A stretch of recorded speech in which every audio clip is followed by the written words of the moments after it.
All right, I think we are live.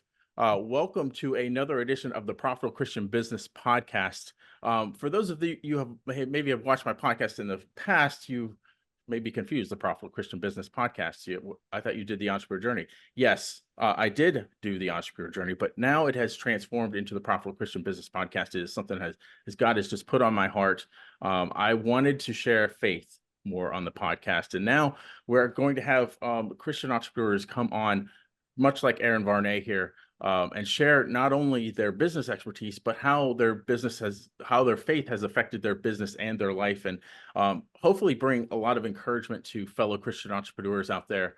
And because I know his story may resonate with you, or you can learn from his expertise. So we're all about pouring value back into the Christian entrepreneur community. So without further ado, I want to welcome my guest, Aaron Varney. Aaron Varney, how are you today? I'm well, Doug. Thank you for asking. Um, before we get started, if you have been watched this, subscribe, like. If you find value, please do that. But now we're going to get rolling into the interview. Aaron, tell us a little bit about yourself. Well, hello, everyone. My name is Aaron Varney. I'm the owner of Diamond Networx Marketing. We are based out of Hot Springs, Arkansas, and I'm just happy to have this opportunity to be on this Christian podcast this morning. Nice, nice. Aaron, we're going to get into your story in a little bit. That's really the heart of these interviews. Then we're going to dive into your expertise, but I like to start off with the audience kind of getting to know the guest a little bit more. Like, we're all people. We're all not just business, right? So I want to know a little bit more about you personally, and I'm sure the audience does too. So, All right. can you tell us what your favorite outdoor activity is to unwind and connect with nature?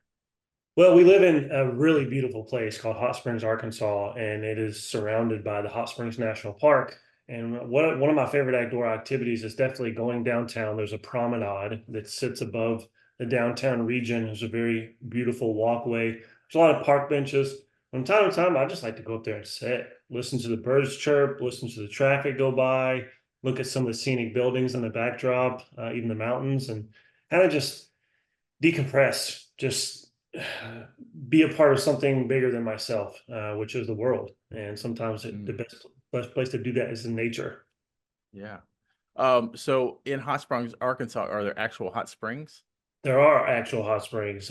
We are known for being America's first resort, Oh, and wow. we have the amazing opportunity to live in a place where you can literally go downtown Hot Springs and you can see hot hot water flowing from a waterfall into a kind of a vat where people can go and dip their hand in it, and then you can go to Bathhouse Row and experience the mineral baths there.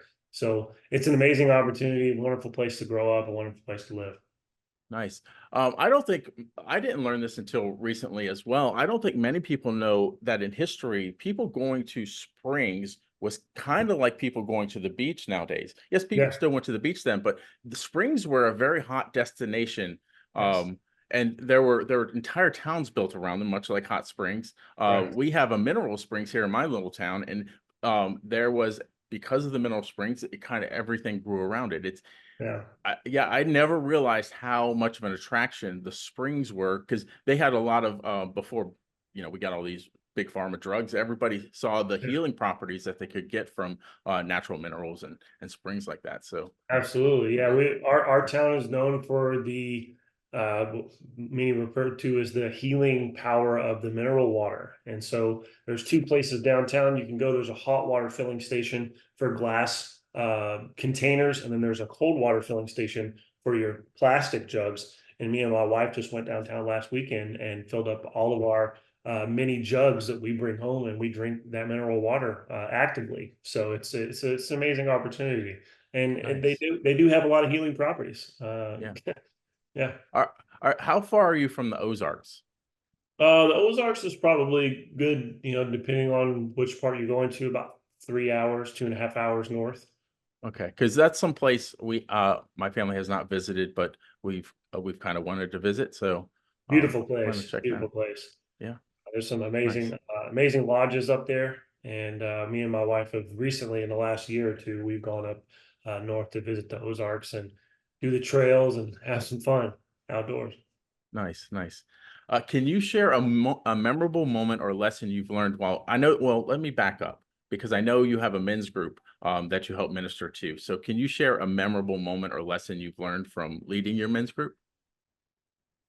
Yes, many. My men's group started out with me and one other gentleman, and it expanded to 4 or 5 different gentlemen. And I don't like to look at it in terms of numbers. I like to look at it in terms of quality, quality time with each gentleman. And one of the most memorable aspects of my group is that it was a very open group, and everything that's said in this group stays private within the group.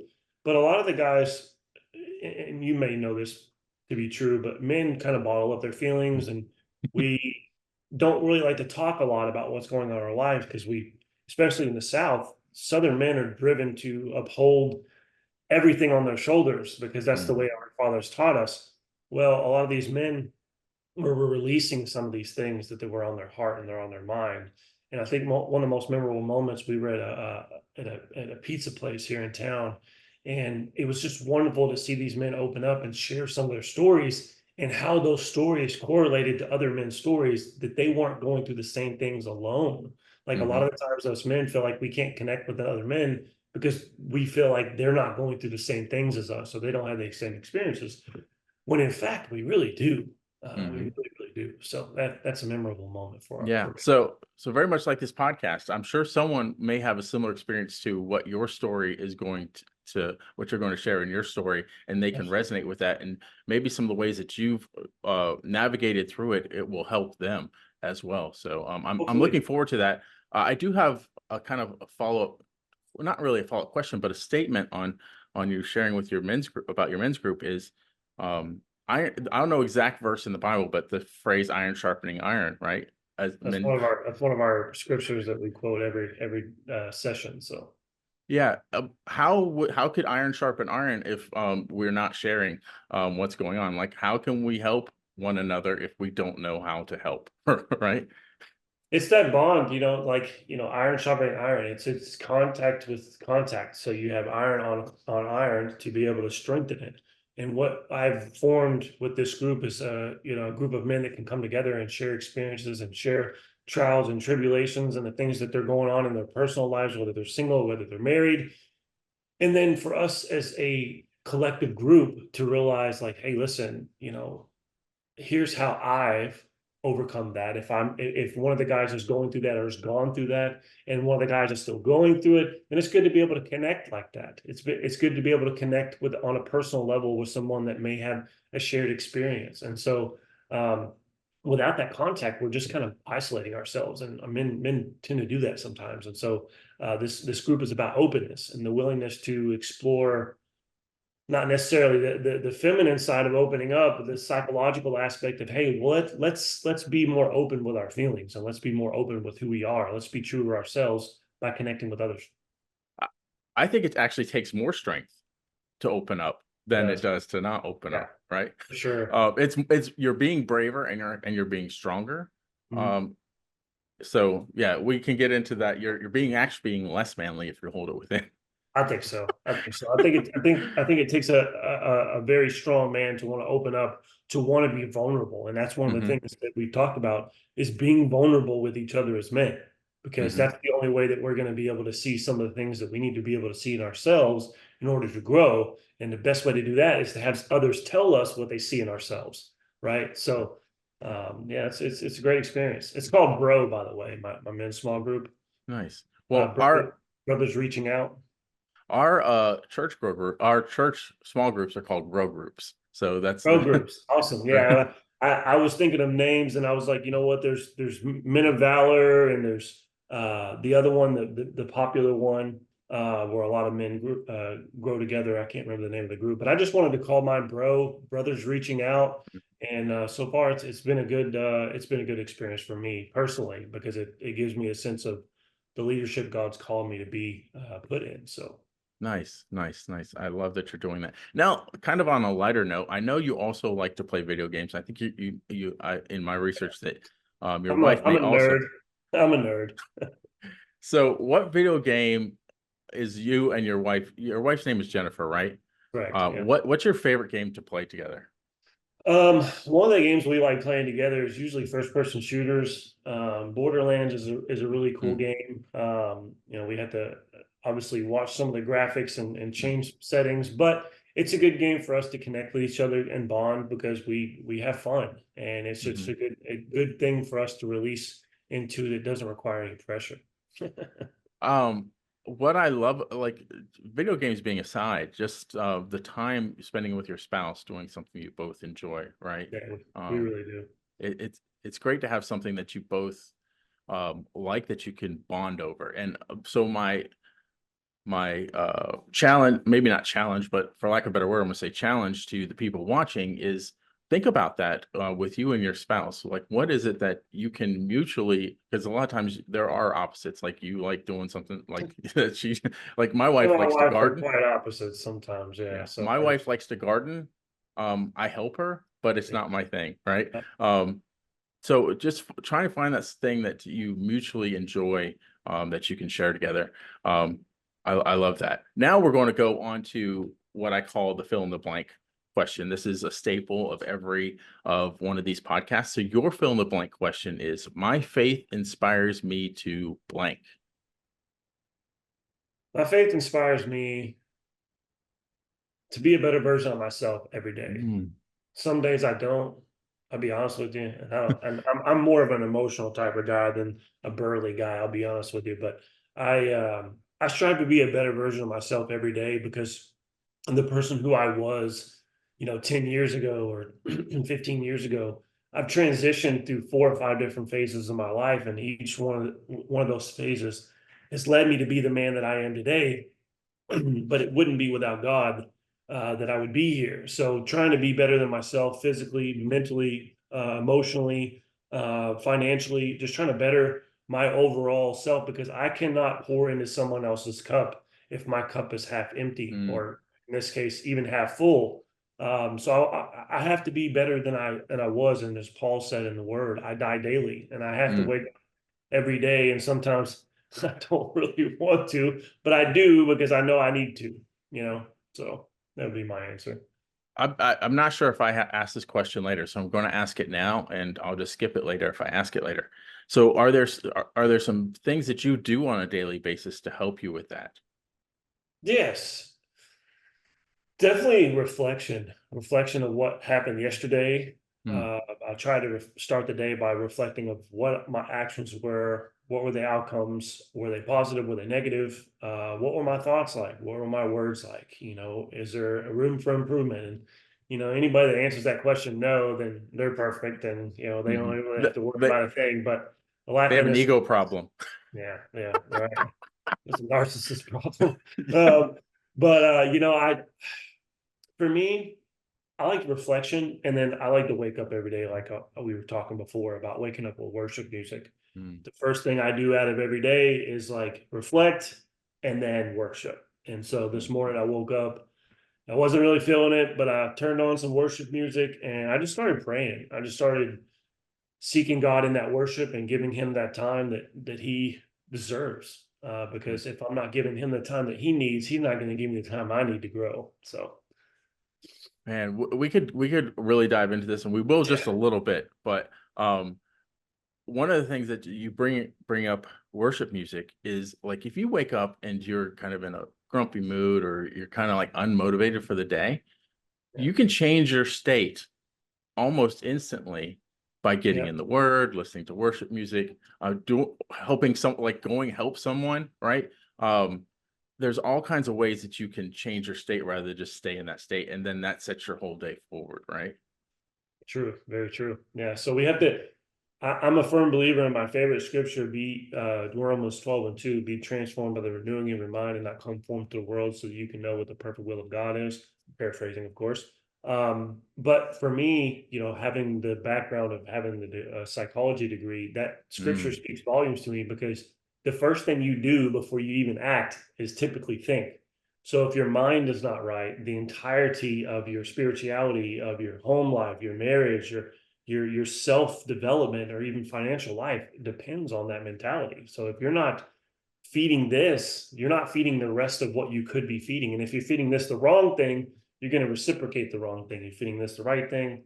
reciprocating the right things. So Yeah, my morning routine is sort of similar. Um, if it's a gym day, I will go to the gym because I think I like to get the adrenaline going and get absolutely. my body moving, right? And then when I come home and like after I take a shower, of course, I'm in God's word, and my prayer life. So, and then kind of setting up my day. So, um, Excellent. some people say, they don't do morning routines. They should just get straight to work. I'm not a fan of that because I feel like you have to set the kind of like you were saying, you set the foundation on a Yeah. daily basis, Yeah. right? It's Um, good to have that routine because like I I mean before I got back into church because I was kind of born in the faith, but there was a point in my life where I didn't actively do anything spiritually and so I wasn't growing, but I just wake up, go to work, like and that's how I started my day and that's the first thing that I thought of, but I wasn't really living my best existence mentally. Like it was just work. So when I got off, it was just work. And so mhm. for me, I needed to shift that focus and allow God to take the first part of my day and give him the first part of my day in order to grow um, on a grander scale. Yeah, there's the whole first fruits thing, right? Not just from your It's finances, but yeah, from it's your time. time. Yeah, Yeah. Awesome. Awesome. Now let's dive into the heart of the podcast interview, and that is sharing your story. So this is free form. Wherever you want to start from on your journey, however far back you want to go to, kind of leading us up to where you are now, whatever you want to talk about as far as that. yeah, absolutely. Business life, I think it started years ago, because short version is I started in retail sales and did that for like 12 to 14 years within clothing, a lot of different other aspects. You name it, I probably sold it. COVID hit, lost my job, had to figure out something that I could use my skill set for, but also not ever hit the wall that I continued to hit because I typically outperformed myself every month in every job that I had. And I'd always reach a point where I was working so many hours and I would never get paid anymore. So Diamond Networx Marketing spawned from COVID along with the need to have that financial freedom, that time Mm, freedom that so longed for. So 2020 June 14th, I founded Diamond Networx Marketing. Got my first client like 5 months later. It took me that long, and fast forward almost 4 years and a couple of months, we've serviced over 200 clients in website design, SEO, social media marketing, paid media. I even had my drone here in the back. I got my commercially certified drones pilot license through the FFA, which is pretty fun. That's more of the fun stuff. But, I wanted to be something in the industry of digital marketing that I saw a lot of people in my area not necessarily failing at, but not really doing the most for what they were being paid. For me, our core values are honesty, transparency, affordability, and client communication.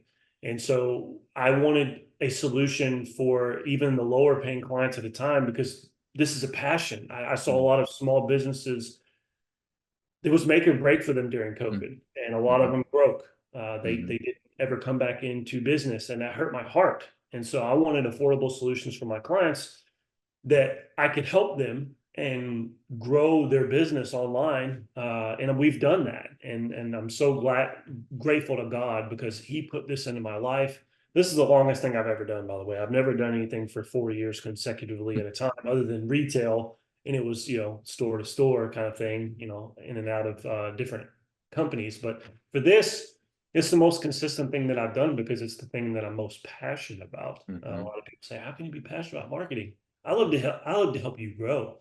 mhm, That's what I'm passionate about the most. Connecting with people, being a faith-driven company, connecting with them not just on a business level, but we're praying for our clients actively. That's something that I do every day because I want to have them reach the level of success that they need, and I haven't done that without God. So the best thing for me to do is pray for God to be in their lives, whether they're believers or not. I'll still take them on as clients, but in the background, we're actively praying for their success and to bring them more clients. So because our success is only matched by their success. So yeah. yeah, Awesome, awesome. It is remarkable how many guests that I've had that COVID was such a transition point for mhm. them, whether it was changing a business or getting into business.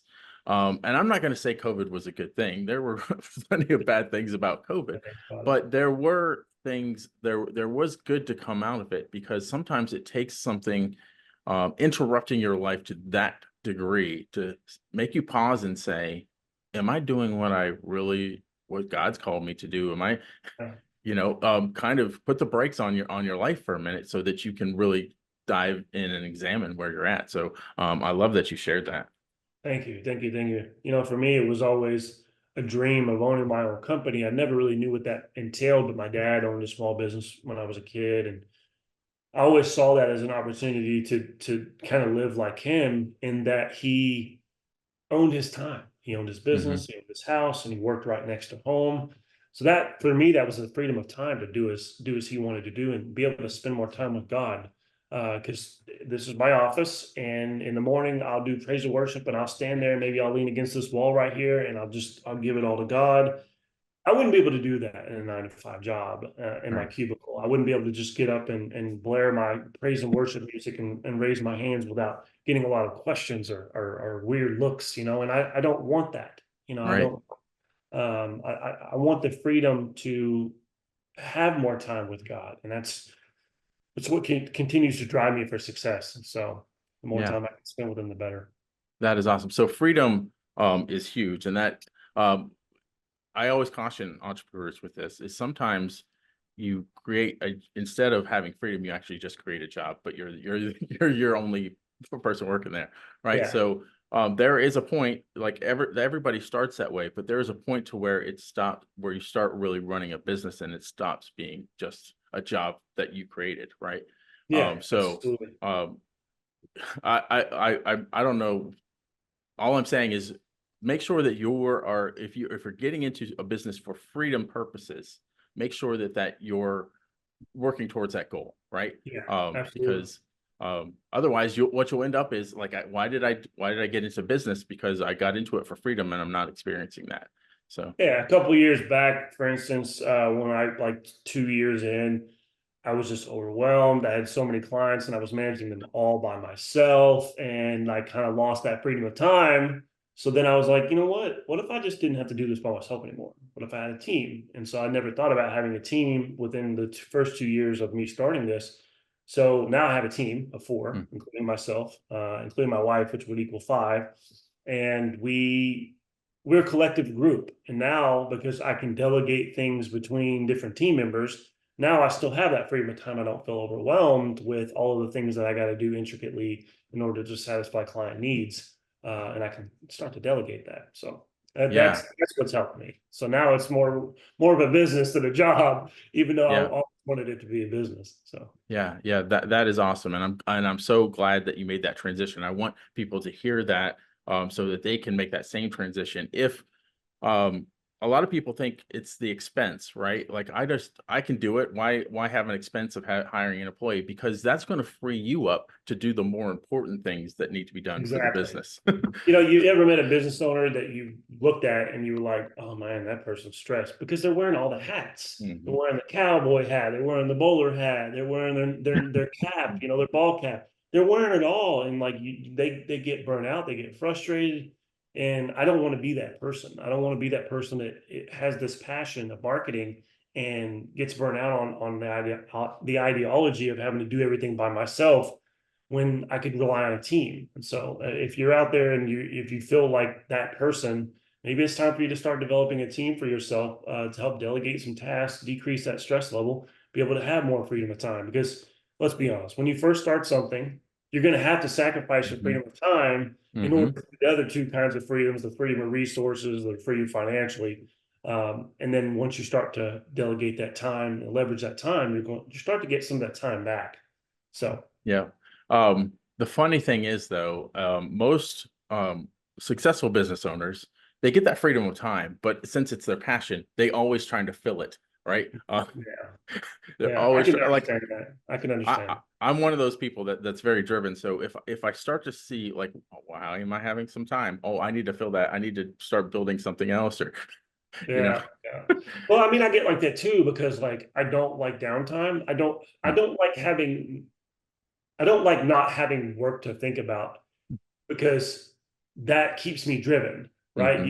But there has to be a good balance. It can't be all work and no play or no spirituality. It has to be a combination of pockets, that you have this pocket for the work and this pocket for spirituality. Now, obviously, you want to let your spirituality bleed into the other pockets of the Hmm. waffle, but you have to have a good balance, and to be able to find that is on you. I hope Hmm. that everybody out there can listen to this and hopefully find those avenues. Yeah, yeah, I love that you mentioned that because it is about balance. And if you don't have balance, what you're going to experience eventually is burnout.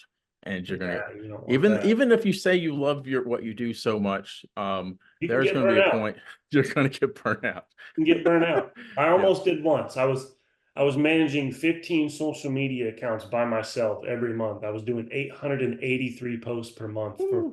15 clients, which is almost 10,000 posts for that entire year, 2021. And it was absolutely insane. I almost burnt myself out. And then I just realized that I needed a team. So started to transition. Nice, nice. Don't want to get burned Um, out in fashion. That's a terrible thing. we could go I would have all kinds of questions about, Yeah, like, we could go into team building discussion, hiring, all of that sort of stuff, but let's pause that because I want to get more into your expertise and some of the things that that you can share with the audience. So what absolutely. is the secret to building and maintaining strong client relationships in the marketing industry? I think one of the number one things is, this goes back to our fourth core value, is client communication. To make them feel as if they're getting the value that they're paying for. Because let's be honest, marketing services are not cheap if they're done right. Now, Mhm. a lot of cheap options out there. I'm not saying they're completely done wrong, but why would you buy a steak at McDonald's? It's my best Mhm. best thing. So that steak, for me, part of that steak is the fat, and the fat is client communication. If I'm Mhm. not actively emailing them or calling them every week, because I'm the face for the company right now, I'm actively calling my clients or emailing them every week to give them progress reports, letting them know how projects are going, what phase of the project that we're in. And, there's a lot of things that entails, whether there's a social media, are we reaching the kind of conversion rates that we're looking for? Are we ranking better on the SEO and website packages that you're a part of? And so client communication is the number one, even though it's our fourth core value. It's the most important. I Yes. find that a lot of marketing agencies, they do good work in all the other things that they say that they're going to do sometimes, but then they have bad client communication, and the client isn't informed. So if the client isn't informed, they don't really know what they're paying for. So that's how we keep those strong retention rates. Yeah, I love that. And very similar to me. I've had like, I've been in business for almost 15 years, and I have clients that are probably 10 years old at this point in my Yeah. business that are still with me because it's all about building strong client relationships. And I know if you look at some of the marketing agencies that are kind of like, they kind of do the set it and forget it kind of thing. Like, okay, we'll do this SOP for your SEO. We'll run your ads, but we will never check in. We'll never, and there's, I think they, a lot of times they take the consulting piece out of it, and the consulting is really what can help drive your client even further ahead. Because if you can tell them Absolutely. new strategies, things that they can do to help grow their business, rather than just, okay, you bought this package, let's just fulfill this, and I'll send you a report every now and then. Right? That's not the Absolutely. way to keep clients. No, that's not. And consulting is a big part of what we do, because I've got some clients that want to do it themselves. So we consult on how they can do that, because if they have the time, we would rather teach you than have a monthly service where you're paying for. Now, obviously there's a price for consulting, but in essence, I can teach somebody to do what I do. It usually requires a little bit more time, but it Yeah, can be done. So different strokes for different folks. yeah. Some people Part just part of want to that. have it done for you. Some people just want to say, "Hey, I want to pay you to do this." We knock it out, and that's that. And then we continue, maintaining it. So Yeah, part of my consulting is, do you really want to do this yourself? Think about the yeah, time you're yeah. I taking. try to. I show them a little bit of it, and they're like, "Nah, that's Yeah. not for me. That's not for Yeah. me." So Yeah. you got to give people the option. Yep. Yep. Yep. All right. So, next question. How did you pivot so quickly from, I think at one point I read that you were unemployed, to finding Diamond Networx Marketing during the pandemic? I literally, when I lost my job on June 14th of 2020, I went home and founded Diamond Networx that very same day. Wow. There was no pivot. There was just, here we go, trust fall, Mm, Lord, you take the wheel kind of thing. And, for me, it was one of the biggest leaps of faith I've ever taken. hmm I'd never owned my own business. I'd never started anything like this before. And I didn't know which direction to take because by heart, I'm a creative. Like I have a very creative personality and I have a very creative mindset. But business wasn't something that was inherent within my coding when I was born. So I had to learn that as time goes on. So I literally founded Diamond Networx Marketing Company. I created the logo that day, and I said, "This is what I'm going to do." And like I said earlier, I didn't get my first client till like 5 months later. And then that client gave me my second client's referral, and that client gave me my third client's referral. And we've been 100%, we're almost, I think 98% referral based since we started for 4 years. So Based on those strong client relationships that you've built, right? yes, because referrals for me are the backbone of our agency because it shows that we've done our first client right and our second hmm client right and our third client right. Now we can't make everybody happy because we're still dealing with the general public. And it's kind of like, going into a restaurant. That restaurant's not going to get 100% of their meals correct. And I failed 3 times in 3 years, 4 years, 3 times in 4 years. And those were very hard lessons that I had to learn. They were necessary lessons um, that I had to learn, and I'm glad that I did that. And now that I've learned those things, now I know what to improve on. So I tell people all the time, we're not the best marketing agency in the world, but we excel in our 4 core values. And I can probably guarantee that those 4 core values are going to outsurpass anybody that you could go with in our local area. Now, there's a lot of good national agencies out there, but I focus on what we can focus on, and that client communication goes back to that is pivotal, man. Without that, it's a good or bad experience for them. Yeah, and with local businesses, I find that like, would they rather be able to drive to the person, or and Yeah. talk to them, or have a meeting like in person, or would they rather deal with a national agency where they might get to talk to the person they need to talk to, um, or And, be handed off to? and that's kind of like where not only where we excel, but it's where our light comes out within us because Mm, I'm the same way. If I go into a department store, in a men's department store, I want somebody to help me. One, mm, because I worked retail for 12 years. And so I like that interaction of someone, mm, hey, did you check out these new shirts we have? But that's the level of attention that I need when I shop. And I'm mhm, not the only one out there that is like that. There's millions of hundreds of millions of people that need that same thing. And there's hundreds of millions of business owners out there. So I want to give them the same level of client communication and client satisfaction they need to not only know that they're getting a good deal, but know that they're in good hands because that's important for them to know who they're working with. And that's why I'm very transparent online about what we offer and how we can best service them. yeah. In today's world, I feel like customer service has become a luxury. Because now when you go to the grocery store, you go to Walmart of all places, customer service, like it's a lot, like they trying to do so much with machines that they're taking the people out of it, and it's the experience is just Yeah, coming down, right? yeah. And so you want to be able to how can I say this? I've connected with my clients on such a personal level that some of them started calling me their last name. Because like I know some of their dogs' names, I know their kids' names, and it Diamond Networx. I like to think of this as like Olive Garden. When you come here, your family, Mm, and I want to connect with them on a personal level because their personal goals bleed into what their business goals are. hmm And so if I can connect the two and I can learn about why are you passionate about this business? Like, why is the electrician that I work with, why is he passionate about this? Well, it's because his father did it and his father mm. did it. So it was a family tradition for them. And so those kinds of things really break the monotony of just marketing. I like to know the backstory. I like to know their purpose and why they're driven toward that. So you get that with us. Nice, nice, nice. I love that. I love this. So what unique marketing strategies have you found to be most effective for your clients? Well, because our niche market is more along the construction-based industry, contractors, concrete, roofers, and anything in the home construction or commercial building sector. I found that honestly, one of the number one things is SEO, Mm. especially because we only focus on cities and states, or cities within states that have a population size of 30 to about 100,000.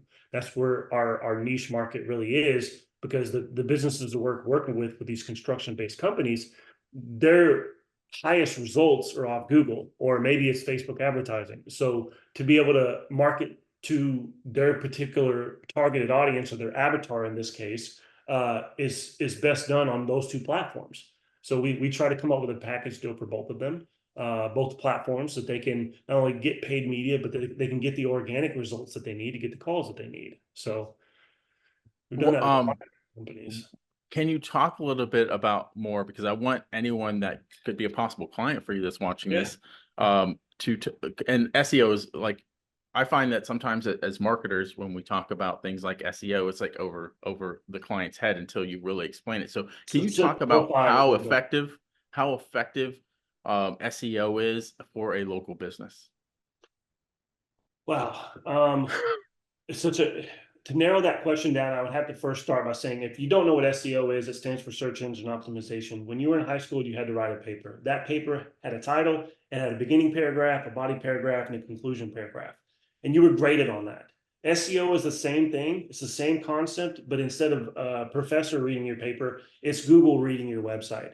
And the better you write your website, the front end and back end, the visual aspects of what people read, and then on the back end of what people can't see, that's how Google rates your business profile when you have your Google, your business listing on Google. The better you make your SEO, the better ranking you will be. So if you go to Google and you type in concrete contractor near me or your city and state, you're going to see a list of 3 next to the map pack. 100% of the businesses I actively manage on Google, and I've built their website, 100% of them, this is a crazy statistic, they rank number 1, 2, or 3 on the map placements. 100% of the clients we actively manage, rank in the top 3 for their Google map placements, and for multiple different keywords. So the best possible advice, if you don't know what I'm talking about, is that SEO is just basically a way for you to get more organic traffic without you having to actually pay for ads. Now, I do believe in a twofold strategy called an MPO strategy. I don't know if I coined that, but it's called a multiple platform optimization. You need to be running ads. You need to be doing organic leads, because there's people that are going to see your ads on multiple platforms, but there's people that are going to just go to Google and Google services near them. And you're going to want to rank in the top 3, because the statistic is 80% of everybody who Googles anything are clicking on one of those top 3 for local searches or local products first. So if you're not in those top 3 next to the Google map listing, you're missing out on 80% of all search traffic for your keywords. That's profound. Like, why would you want to miss Yeah, that and in that business? yeah, just to kind of, because my background in that too is that the results, like once the client goes from like being obscure and not really being found on social or on Google to being like where you put them in the map box, the change in their business is drastic Oh, usually. absolutely. Absolutely. I've got a company that didn't rank in the top 3 for their respected company and their respected industry in multiple keywords, because they have a lot of different services. And they rank for 4 or 5 of those main categories now. They get 500 calls a month organically without spending $1 on advertisement. So yes, the upfront cost for SEO might be a little bit more than people are used to, but I always ask them a question: what would you do with 150 to 500 more calls a month organically? Would that hurt or help your business? And they're always going to say, well, yeah, that would be great. I'm not having to pay for that. Yeah, you got to pay for the SEO services, but you're not having to pay a monthly fee for you to spend on advertising unless you just wanted to, right? So Yeah. And the other thing you're talking about is the trifecta. Well, what I call the trifecta, basically. You have an ad that sometimes even appears above the map, then you're on the map, and then even in the organic listings, you're in the top of the fold. absolutely. And Because you've if got you 3 could, different audience types. You got people who click on ads. You got people who say, I'm not clicking on those ads. I'm going to go down to the map placements. And then you got your little bit older of an audience, and they'll go down to the search listings, and Mhm. then they'll look at the search listings and read your slug text and any meta descriptions you have there about your company in order to make a well-informed decision on who they want to hire or buy product from in this case. Yeah, yeah. Oh man, bringing you back to the SEO days. Really, really awesome. Thanks, It's, man. not, it's one of my favorite aspects of my job. I used to be an English major, so writing is always was always fun to me. So Nice, nice. I would have thought more of you a math and analytics kind of guy. no, I didn't really get into that until 4 years ago. But now, Uh, like, I'm very proficient in it because, even when I was when I was in college doing marketing classes, looking back at what they were teaching during those days was outdated compared to the relevancy of what it takes to run a marketing agency in the present times. We have to constantly stay update with the information that we're given as marketing agencies in order to effectively give that information to our clients or sell that to them, because if we're not, then we're 5 or 10 years behind the curve. And that won't lead to effective marketing for our clients. So it's not yeah. really a good metric. And I'm glad that did not get my degree in marketing because I'd probably not know as much as I do today. It's funny that you mentioned that because I had an intern that came up. He actually started with me in high school.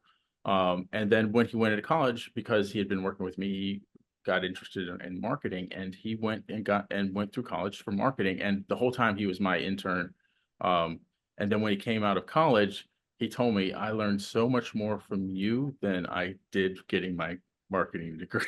Yeah. It's because technology evolves, especially with our society. It evolves at such a rapid rate that it's hard for colleges to get the kind of curriculum that they need to stay up to date within a very quick amount of time, because colleges require funding, books require funding, new education programs require funding. They don't always have that funding available to change that core curriculum in marketing. So I think if you're going to get into the marketing industry, or you want to know more about it, you got to stay relevant.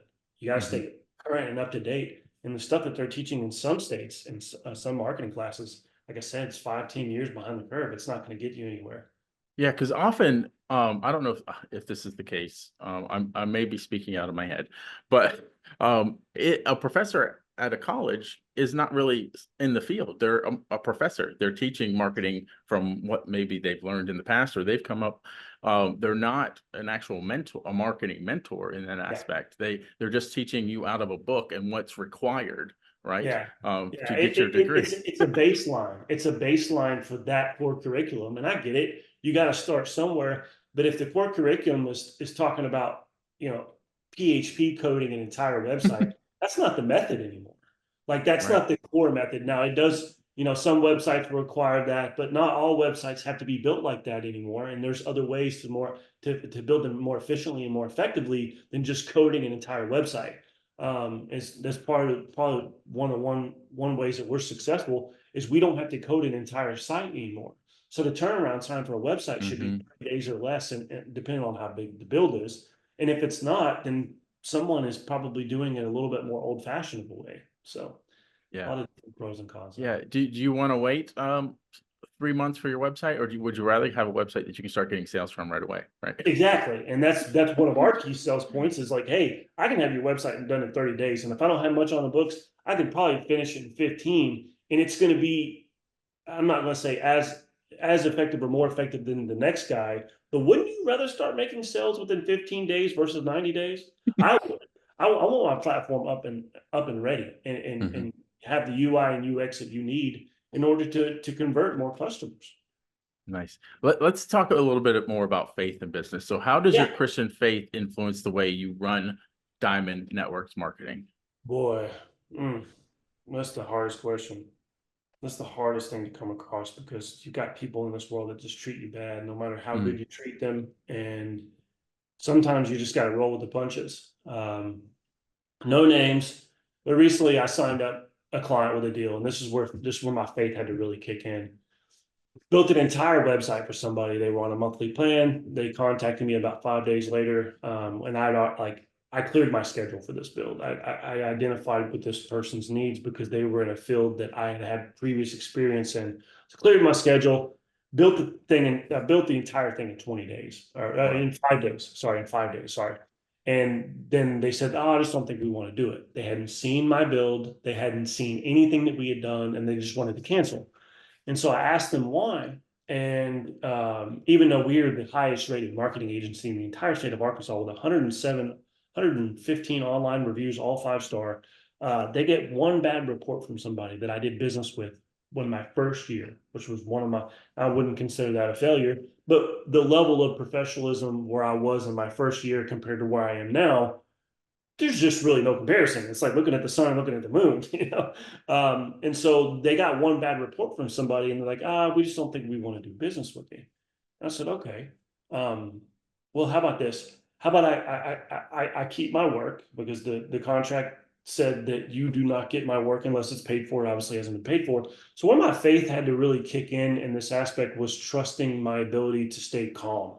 Mm, Because by nature, in my earlier years, I'm not really a calm person. I might look that on camera, but the original nature of me was very aggressive. So mm, the faith in me has to kick in and say, I have to treat that person as best as I can, even though they're not treating me in the best aspect. And mm, you're going to get that in business. And I don't care mhm, what industry you're in, you're going to get somebody who comes in and just tries to chew you a new one, or misjudge you, or do things that aren't the biblical mhm, context of how they should be treating their neighbor.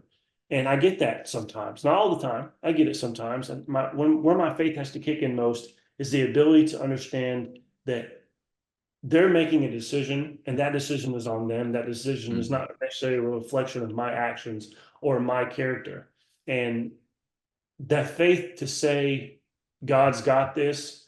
God made me who I am. I'm not perfect. I'm subject to fail just like anybody else. But that faith to be able to say, I forgive mm, in business is one of the biggest challenges that I've ever come across. You just have to let it go. Because if mhm. you hold on to it, you're letting someone live rent free in your brain. No one likes a squatter, you know? So Yeah, that lingering will affect how you deal with the next client and the next it client. will. Absolutely will. Absolutely will. And you don't want that. You don't want to carry anything over. The Bible says to not to let the sun go down on your wrath. The same thing could be for your anxiety or your stress or Mm, your misconceptions of why somebody perceived you the way that they perceived you, and then them mistreating you. Like a lot of the things that people deal with on a regular basis are revolved around that. So you can't go to bed. You can't go to bed with those thoughts. It's just going to bleed over into the next day, the next client, and then where you at? nice. Yeah. Awesome. Awesome. Thank you for sharing that. I'm going to ask this next question. You might have just shared it, but maybe you can share something else. Can you share an example how your faith has guided a business decision or strategy? For us, Well, let me backtrack. Can I it's backtrack? yeah, And kind of ask you, because I was curious about this when you said it. It was a day decision, to go start your business right after you had lost your yeah, job. absolutely. Had you been thinking about starting a business prior to that, or can you kind of walk through that? And was there any part of your faith involved in that? I don't think that I had given it thought as of that current recent time in Hmm. 2020 in June. I don't really think I had any thought of starting my own company in that vicinity of when my trouble started with COVID to when I lost my job. I don't think it transpired that way. I think that I lost my job and I had a wife, and I said to myself, how am I going to provide for her? Mm. She lost her job, her career. She owned a dance studio, and Oh. so COVID shut that down, obviously. So we both lost our careers Mm. in one foul swoop.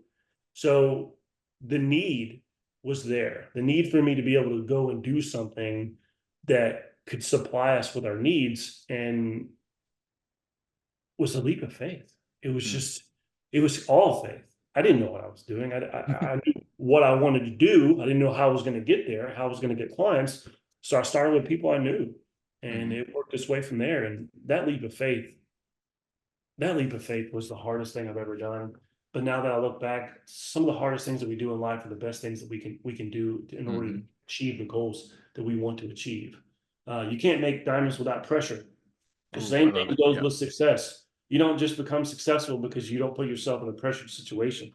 And we were forced into it, forced into the situation of pressure. So it was do or don't. Yeah. Was that the inspiration for the naming of the business? My wife's company was actually called Diamond Dance Company. So Okay. Diamond Networx Marketing was kind of like I wanted to kind of keep Mm. that. Well, we also live in the Diamond State. Arkansas is known Oh, as the right. Diamond State. So I wanted something that spoke volumes of our community and our state. So Oh, Diamond was and Networks. I didn't like KS. I'm a very right. analytical kind of guy, and I was at the time because I was already doing data analytics for that one specific company. But it was a very 6-month period where I was doing that. So for me, Diamond and then Networks without the KS with an X, Mm. WORX, is the same amount of letters as Diamond. So that's Nice, nice. I had not realized that Arkansas was the diamond state. yeah, Um, yeah. so they actually is it because they actually have mined diamonds out of Arkansas? Yes, in Murfreesboro, Arkansas, you can go dig for diamonds. There's people that dig up diamonds every single year. One guy found a $2.3 million uncut stone in the ground. Oh yeah, it's amazing. Wow, wow. See, I've learned something new today. Awesome, awesome. Well, thank you so much, Aaron, for being on the Profitable Christian Business Podcast. Thank Uh, you. is there to find out more about Diamond Networx Marketing and yourself, is there somewhere that you want to send people? Yeah, diamondnetworks.com, and it's networx.com. You can go there and check us out. You can check out us on our Google page. Just Google Diamond Networx Marketing Company. You'll see we're in Arkansas. And we would love to have the opportunity to give you a free consultation and show you what we can do for you. We'd love that. So Awesome, awesome. So that link, if you are watching this on YouTube or video somewhere, that link will probably be in the comments or in the description. If you're listening to this podcast, that will be in the show notes. So find that link, connect with Aaron, and he will show, like we talked about. I think some of your ideal clients are in that local business space, right? So we talked about how Google could really like helping them, you helping absolutely, them with Google could absolutely. drastically help their business. So hop on a call with Aaron, see how he can help grow your business. And I ask one last question of every entrepreneur that comes on here because there's always something. Usually, I wish Doug had asked me that, or I would wanted to share this. So the question is, do you have any parting words of wisdom for the entrepreneurs out there? Yes. There are going to be times in your life, in your business life, where you're forced to make a hard decision. And that hard decision could be anything from changing the way you do business or the person that you reflect yourself as in your business. There's going to be a time where you make a hard decision. And all I ask that, as I do this a little emotionally, because I've had to recently do this, is to do it with God. Put Mm, God first in everything that you do. And I know that seems like sometimes it's the hardest concept for us to wrap our brain around. But if you give the first part of your day to God, and you give the first part of your first fruits of your time to God, and you give that decision to God, and you actually release it to Him, He will give you an answer, and He will open a door for you where you don't see a door opening, or you don't see an opportunity, or you don't see a way out. He will make that way out for you, but you have to have that faith, and that faith can move mountains, and it can move in you. yes. Yeah. Man, love it, love it, love it. All right. Thanks again, Aaron. And until next time, entrepreneurs, keep moving forward. Have a great day.